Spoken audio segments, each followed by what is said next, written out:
This video discusses self-harm with brief mention of depression and suicidal ideation. If you need support, please call 1767 or refer to the link in the caption for other resources. Hello and welcome to the Navigating Neurodiversity podcast. I'm Vivian, registered psychologist, and today very happy to have Dr. Yvonne Lek with us.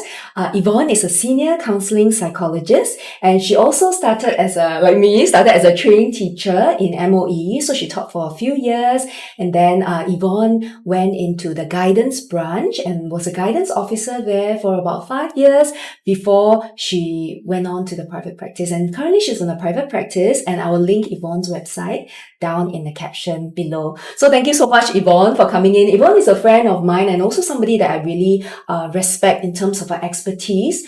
She works primarily with children and adolescents in the areas of trauma and self-harm, social emotional well-being, and so on. So today we are going to be talking about self-harm in youth, and it's a topic that I think we both felt was very important. It's a little bit sensitive, so I think we're going to have trigger warnings and so on at the start. But yeah, very happy to have Yvonne here today to share with us her expertise and experience, because this is really an area that Yvonne has been very deep in for the years of her professional practice. So I thought maybe Yvonne will start with some definitions first, setting the context and things like that. What do we mean by self-harm, and what are the common forms that you see in young people? Okay, so self-harm happens when an individual inflicts injuries on himself or herself without the intention to basically die. So they call this non-suicidal self-injury. Of course, the question everybody has at the back of their mind is, if a person inflicts self-harm, could the person be also struggling with suicidal ideation? The answer is yes, but at the time of inflicting the injury, it is not to die, but it is for one of the following 3 possible purposes. One of them basically is a cry for help. Now, the ones whom I think are crying for help, the injuries tend to be inflicted in areas like the forearm, where it can be seen very clearly. So that's one possibility. Now, the second possibility is, and I see that quite a lot in teenagers, where they feel they have done something wrong. Now, this happens a lot with the highly perfectionistic individuals, where they think that they have done something really wrong, something really bad, and they need to punish themselves. So the self-harm may be inflicted in areas that are less seen, example, the abdomen or basically their thighs, where in Singapore context can still be covered by PE attire. And of course, the third kind of reason why somebody might inflict self-harm is as a means of coping.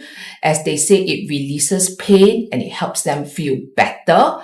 Another group of kids have told me it's the only time they can feel alive. When you're very depressed, right? It's not that you feel very sad. You can feel very numb. So that cutting it out of itself induces pain to help them feel alive. So it could be either wanting to feel pain to feel alive, or a release of pain. That's the third kind. So reason for why they may inflict self-harm. So it's mostly in hand, abdomen, thigh in Singapore. To sum it up, 3 reasons. Basically, cry for help, to punish self, to release pain, or to feel alive. So these are common reasons that I see in Singapore. So what are the methods used I've observed? Cutting is quite common. Lately, I've seen a lot more scratching. So they scratch till the skin breaks. So the thing for them is the skin does break, and usually they feel better when the skin breaks. And the third kind that you might see, it's really hitting. So they may hit themselves, or they punch their fists, or they punch parts of their body against the wall. So these are the common ones that I see in my clinical practice. Sure. And does it have to be on a certain level of frequency before you would qualify it for self-harm? Okay, so when somebody is upset, right, one punch on the wall happens now and then. For me, it goes back to intention. Not so much the frequency, but the intention. Is the intention to inflict an injury on myself for the following 3 reasons? Or is my intention to say, in that moment, to communicate pain? Because some kids, when they're very angry, they punch something. Okay, well, it hurts them. The intention is different. So for me, I go back a lot more as to whether they're using this as a means of constant communication, I need help, or as a means of coping. If it is, then I think that to me is more self-harm than it is the frequency. Yes. So the key thing is to look at what the intention is, and you get that through interviewing the child. Yes, that's right. Yeah. Okay. So in your experience, right, what are some of the common risk factors that might predispose a youth towards self-harm? Okay, so for me, again, number one is isolation. Because, clearly, when a child is isolated and the child needs help, the child doesn't know how to express a need for help. So isolated kids who don't have a chance basically to express their needs or learn how to seek help, they may do it by means of cutting and hoping that somebody would see it. And if somebody sees it, please do not reprimand. The first question if you see a cut is, are you okay? And I think for many of these kids, it's not why you do it, what's happening in your life. So I think if I see cut as a parent, my first question is, are you okay? Not why, but what's happening? I want to hear your story. So I think that's isolation, dealing with isolation so that the child doesn't feel alone. The child feels like he or she has company. Someone is there for me. The second thing that I'm seeing right now is very perfectionistic individuals. And they hold themselves to certain moral perfection. Or there are also kids who have done things that they feel they're very ashamed of. So, story has it that there was a girl and she used to be cutting a lot because she felt she did something really bad in her own perception. I repeat, child's perception may not be the truth nor facts, but she truly believed that she did something very, very bad. So she's constantly cutting herself to punish herself for being morally inappropriate, or she's punishing herself because she did not meet the expectations that she thought she should have met. Now, this group of people, I think, needs safety in relationships where they can be authentic about their shame and authentic about their struggles. In the expression of the struggle and in the expression of the shame, if it is met with compassion, I think that's where the risk of the self-harm decreases significantly. So if I'm a parent, I think the important thing is, can my child share with me what she truly is ashamed of or what he is truly struggling with? Because if the child has a need to hide, then all this suppressed shame and this suppressed sense of lack of, I think, may result in expression and coping through cutting and injury. So I guess the longer term question is, parents have always asked me, so how do I make my child feel safe? Parents is not an overnight thing. And I don't have an instant answer. It's not like if I stay calm, they will tell me. I think it's over the years, right? One of the things that I'm watching out for is, how do we respond to their mistakes? If we respond to their mistakes in a way that allows for narrative to be shared freely, if we allow, for their mistakes in that we look at how we can support them in their growth, that it is a judgment, I think those seeds that we sow in the earlier years will allow for safety in the latter years. But then what if parents ask me, what if it's ruptured already, meaning totally no trust already, won't tell me anything? I think it starts by you seeing and hearing the child. So let's just even start by noticing things about the child's life. Coming back home with a soiled pair of shoes. Hey, did you play soccer today? When the child basically is listening to an interesting piece of music, hey, interesting. Can you share that piece of music with me? Start with positive, adaptive kind of behaviors that you want to co-join or experience with your child first before we talk about the difficult things. In a relational rupture, it's very hard to go to the negative if we don't bond through the positive first. But at the end of the day, the end goal is to create a safety for the child to be authentic so that the child can then really, really be in a place where he or she can freely share all that he or she thinks is a deficit and have it be met with compassion and understanding. Of course, the third thing that really happens is the group that basically cuts because they are feeling very depressed, they want to express their pain, or if they want to basically not feel so numb and they're alive, so they cut. To be honest, if your child is in that state, my best suggestion is let's get some professional help, because I think that's a little bit more complex. We need some mood elevation before we can deal with the rest of the underlying issues as to what has happened such that the child is struggling today. But to understand what has happened so that the child is struggling today begins with us perhaps getting some professional help. Yeah. And I think, so Yvonne, you were talking about creating that safe space, right? And, relating that back to what you said earlier, which is don't ask why, right? Maybe you can elaborate on that a little bit. What is wrong with the question why? Okay, I think kids really have told me this. When adults ask questions, they already assume wrong on our behalf. So when they ask, why are you still gaming? There's already an assumption. Why are you, not doing your homework? There is already an assumption. There is an association with why that kids have made, rightfully or wrongfully, to this notion that why denotes blame. So it's like you're accusing me of something immediately, and the defenses. Yeah. So when I ask you why you didn't do your homework, you already assume that I'm lazy and I didn't do my homework. Why you never pick up your clothes on the floor? You already assume that I'm lazy and I cannot be bothered to pick up the clothes on the floor. So it is a lot of that association that makes them very defensive. So if you already think the worst of me, right, you already assume the worst of me, there is already an absence of safety for me to be authentic with you. And it gets very difficult because defensiveness already cuts off all channels of communication. They will basically tell you, get out lah, don't talk to me. You always think the worst of me, and then they slam us out of the door.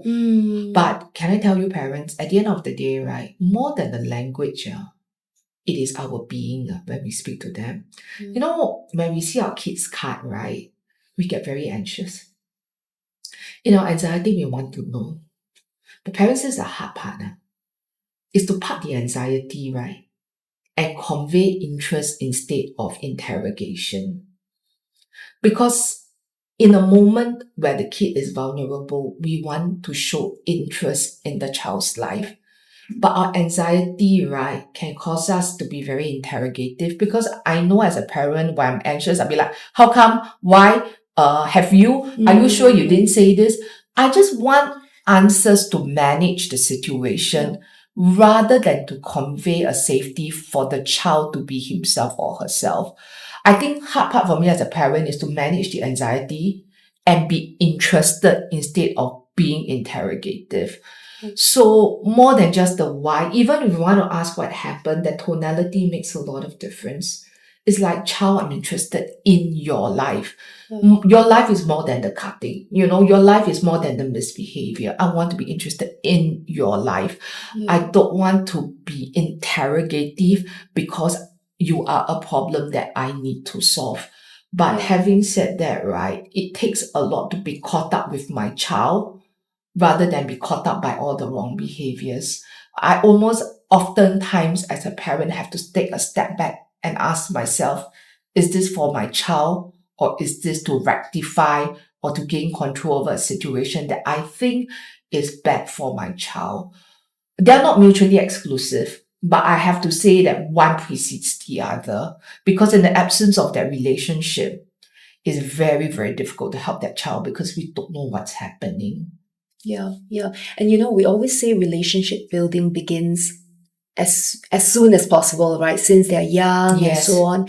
Many parents also talk about this turning point when they hit the adolescence, and somehow, they feel like there's a need to maybe change their parenting style and so on. Is that something that you will agree with also? I think at the end of the day, right, I feel that as the teenagers become older, they're individuating. When they were a lot younger, right, it's a lot more information giving.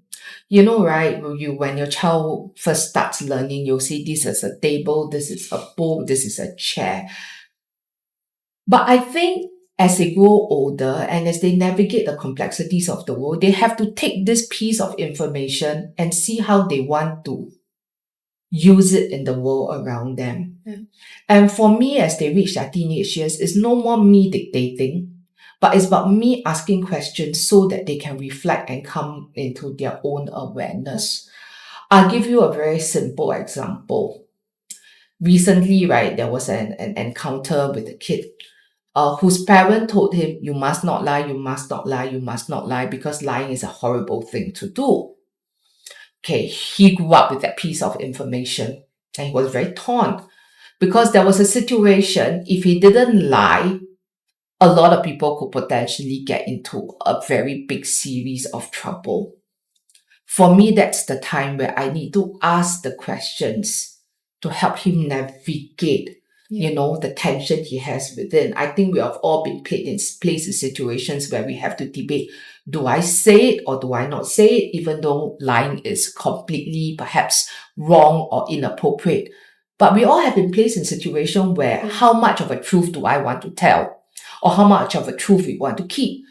And those are conversations we need to start to have with the kids. And that comes from a lot of asking questions to help the child navigate the complexities of the world. So I think it's from information giving to really, what do I call, to basically asking questions to influence. The second big thing, I think, as we kind of navigate teenagehood, and you see that a lot, is when you were younger, we did a lot of what I call the planning, the executing, the telling them what to do.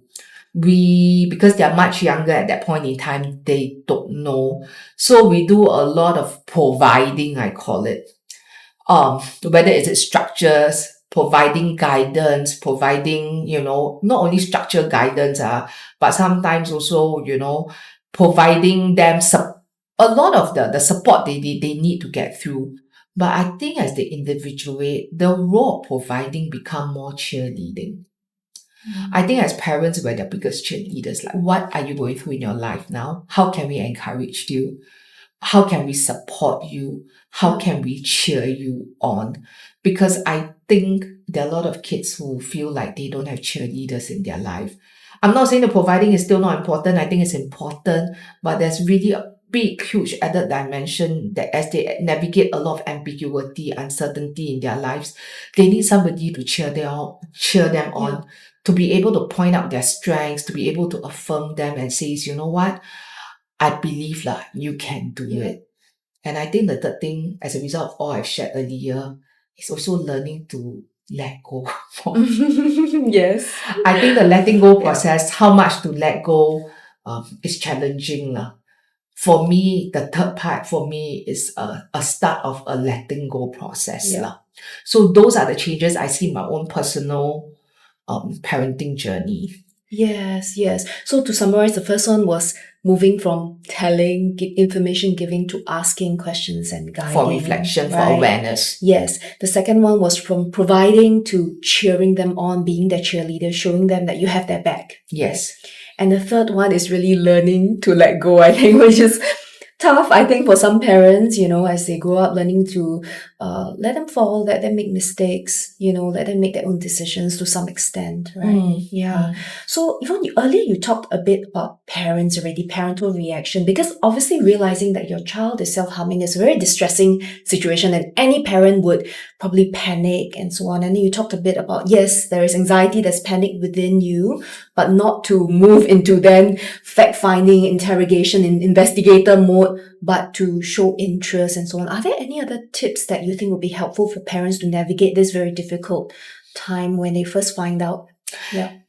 So I think, looking back at the cases I work with, right, it's the one that would ask the kid, what do you need from mommy and daddy? There's one kid that says, got scar. And then the mom says, okay, I hear you. I know you don't like those scars. Maybe let's go and do some research to see, what cream will help. And then they told me some vitamin E cream. I'm not advertising, don't know what brand. And then the mom just taking that time every night just to dab on those scars. That did a lot for the kid. Yeah.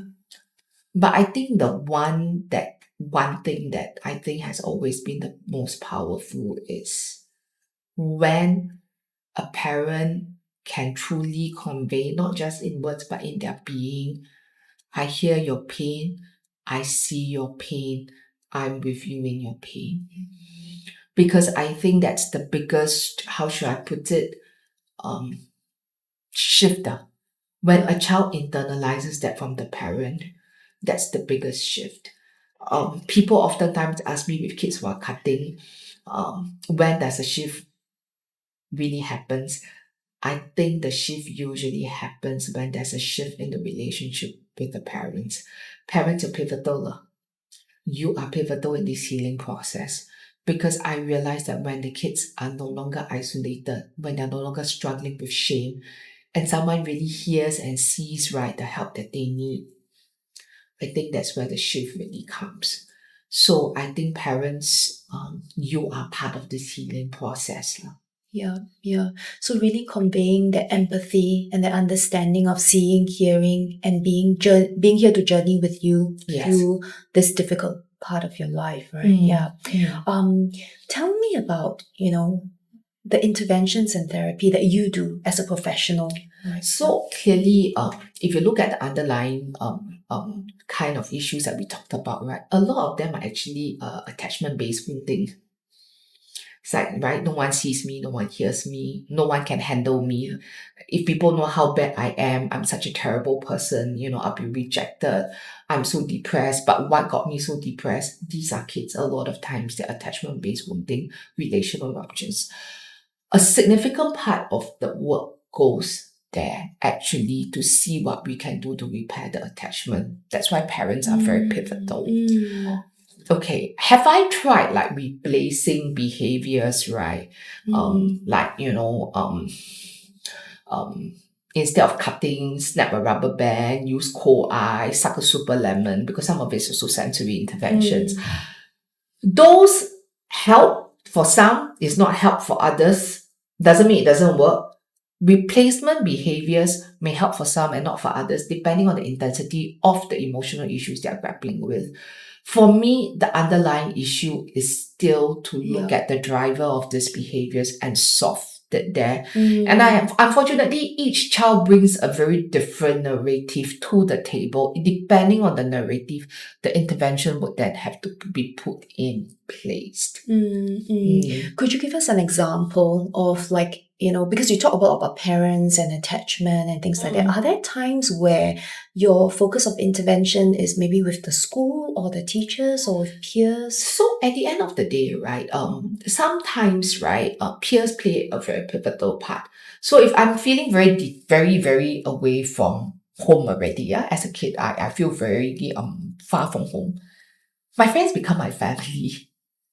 Okay, but I do not usually go to school to ask that this group of kids, right, be his or her family, and to care for in a way that I think is stressful for the other kids, because as a 14-year-old, helping another 14-year-old who is depressed can sometimes be a bit much. I don't make requests of other children because I think it's too big a responsibility to place on them. But what I can do is I do go to school and say, teachers, can you be more affirming? Teachers, can you help with a check-in every now and then? But also knowing full well that teachers are very busy. I do see if they could help to extend some positive affirmation to cheer the kid on. if they could see if the kid is having a bad day, just to do a quick check-in, and if need be, to refer to the school counselors. And if teachers could get friends, not to be responsible for their behaviors, right, but to be positive, whether is it in affirmation, in offering some kind of company during recess within limits. I think those things can help. But I still feel that at the end of the day, the underlying issues still have to be addressed. Yeah. But those help to mitigate. I'm not saying they're not important. Yeah. So at the end of the day, these could help to alleviate to some extent, Correct. maybe in the short term, but in the longer term, you feel that the root is the attachment and the feeling of isolation, and that needs to be addressed before Correct. it can really shift, right? Yes. Yeah. Many of our parents maybe their child is not going through self-harm, but they might be interested in some prevention, in terms of how can I prevent this from happening? Maybe my child is, entering the adolescent years and there are going to be struggles and things like that. What are some preventative strategies that we can share? I think, right, parents, the best prevention is safe attachment. I think I kind of mentioned, right, that my child knows that mommy is on my side, daddy is on my side. Mommy and daddy will accept me despite all the wrong that I can do. I'm not saying don't correct the wrong. Accepting the child, right, and correcting the wrong are different constructs, yeah? And that no matter what happens, they will always help me. And I think it's what I deposit into my child's life on a day-to-day basis. I mentioned just now how I respond to the wrong, whether or not I play and I'm interested in what's happening in my child's life. I think a lot of busy parents like me, we go home, there are things that we are interested in, like the academics. Did you pass your physics test? You pass your chemistry test? Are you sure you don't need math tuition? The math grades are falling. But I think there's a lot more to our kids' life. The fight that he or she had with a friend, the game that he or she is playing, but borrowing game language, but the account is tilting, so they are frustrated. But these are things we want to be interested in because we're interested in the child. We're not interested in the outcomes. So I think conveying that, I think, will be part of the journey. So how do we show that we're interested? We play with them.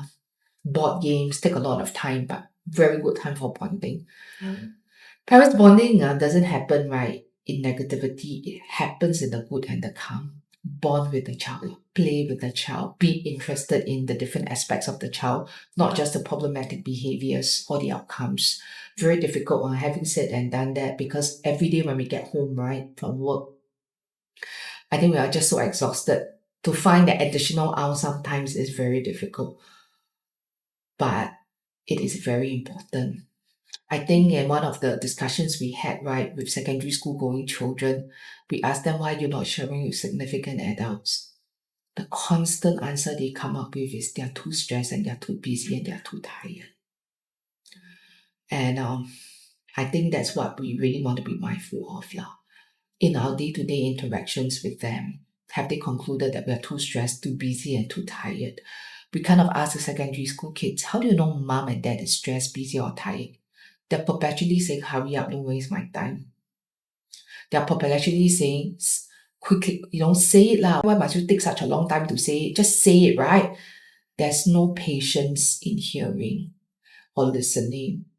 Or every time they tell them something, I think for them this is the worst. They're oftentimes looking for an instant solution. So now we've got a problem. How are we going to solve it? How are we going to solve it? So you know you have this problem, right? What are you going to do? Versus taking time to understand the emotional toll, the challenges of this journey, and being present to their struggles. So the hard part of it for me, I think, as busy Singaporeans, is really the third point. How do you tell the kid that despite a very busy workload, and parents, you do have a very busy workload, how do I tell them that I am available? Well, you are important enough for me to park my busyness to just be present to you. Because I think for most secondary school kids, they've concluded, I'm mature enough already, they're so busy, so stressed, don't go and disturb them. Yeah, exactly. And as you're talking, I'm reflecting on myself as well, because I used to spend a lot more time with my son as well.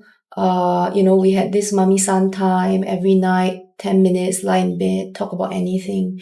And I think as our kid gets old, we kind of think, no need already lah, he's already old enough and things like that. And then, yeah, it just reminded me because recently we were on holiday and I was on my laptop almost throughout, and he was just next to me and saying, you're so busy, you're perpetually working. And then, he's saying all these things. My son say the same of me, man.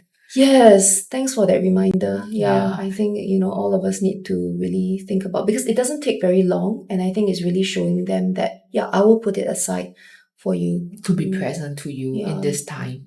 Yeah, absolutely. Yeah.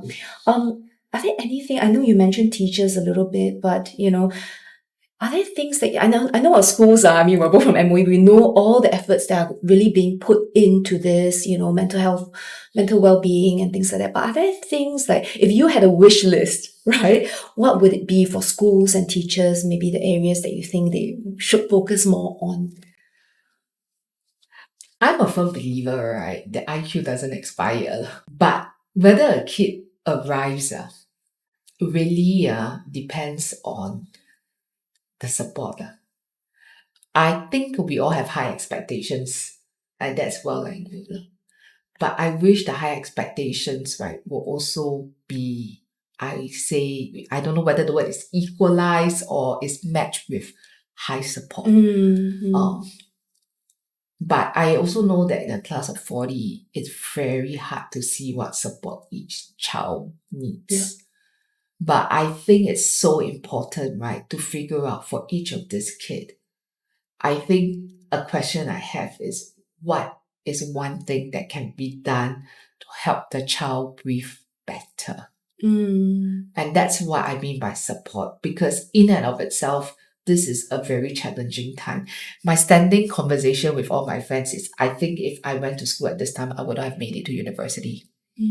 Because I think the demands are a lot higher. A lot higher, and things are going faster. I never had to deal with social media. And boom, that's huge. I grew up in a time where there was no pages even. I never had to deal with so much information. Because at that time, right, the only time you can find a lot of information is this thing called the Britannical, what was it? Britannical encyclopedia that costs thousands of dollars, and I have to flip through it even for that limited piece. And for that limited piece of information. But you look at how much they have to deal with. The amount of information, the amount of stimulation, the amount of also confusion as a result of so much. It is a lot for a kid these days growing up, to deal with. Sometimes we look at solving problems and say, okay, help the kid be on task, help the kid pass exam. I've gotten to a point where for some of these kids, right, it is a struggle. Maybe it's not about solving the problem, it's asking ourselves this fundamental question as a supportive question. What's one thing I can do to help the kid breathe better? And for one kid in school, it may be coming in, looking the kid in the eye and smiling and saying, "Good morning, Vivian. I'm so glad you're in school today." And that's all it takes, because somebody acknowledged my presence. That's very precious, because when I'm busy, we won't see people. For another kid in my class, right, it may be right. Yes, the composition is all wrong, but instead of writing 50 words, he wrote 60 words this time. A big, huge smiley face for the extra 10 words. I acknowledge your efforts. But I really don't know, what that child needs. I wish I could give like a blanket thing, but I'm beginning to realize that the complexities of life makes it very difficult to basically give a blanket thing. I know you have this FTGP kind of a bonding time with the kid. Maybe it's about finding out during that time, not like you got brother, you got sister, your father fight, your mother fight. I mean, those are important. Don't get me wrong. Your family got problem or not?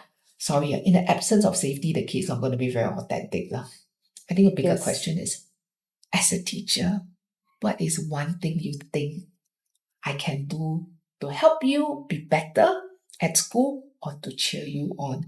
I think that's such a precious question versus but what is one thing? What is your one request? Yeah. So not using the time, maybe because time is so limited for teachers, right? So thinking about how best that time could be used. To understand the child's needs. Yeah, absolutely. What is one thing that you need? Yeah. But the kid might give you I need you not to scold me wherever I don't do my homework. In my heart, just I guess at the end of the day, right, underlying that message is, please don't reprimand me so much. Don't reprimand me so much. I would have then follow up and ask, okay, so you don't want to be scolded. Tell me a little bit more about scolding. You don't want to be publicly punished. Tell me a little bit more. You don't like homework. Tell me a little bit more. Therein, in that request is also a need. Yeah. And you're showing interest in finding out, right? Yes. So the interest versus interrogation part that you mentioned earlier. So thank you so much, Yvonne, for that. Now, to round it up, I thought maybe you could share one key message that you would like to convey to our parents who are listening in.